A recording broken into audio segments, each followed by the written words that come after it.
Sumilip si Lino sa ilalim ng lumang simbahan kung saan malalim ang lagusan at malamig ang hangin na tila humahaplos sa kanyang balat.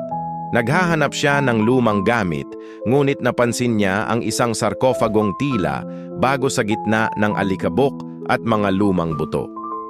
Nakabukas ito ng kaunti, parang may nagmamadaling lumabas. Lumapit siya, nanginginig ang kamay, at tinukso ng kuryosidad na alamin ang nilalaman.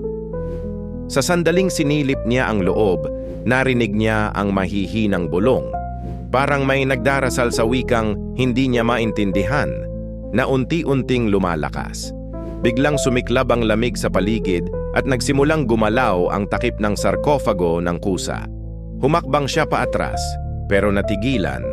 Wala na ang sarkofago sa dating lugar nito. Sa kinatatayuan nito, may bakas ng basang yapak na papalapit sa kanya. Parang may bagong nilalang na dumaan. Hindi siya makagalaw, lumamig ang kanyang dugo at nanlaki ang mga mata.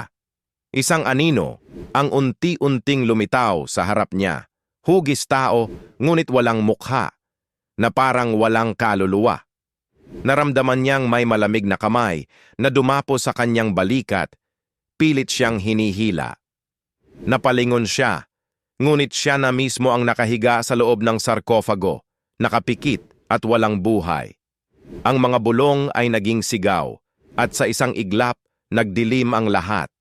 Sa ilalim ng simbahan, isa na namang kaluluwa ang nawala at ang lagim ay muling nagising.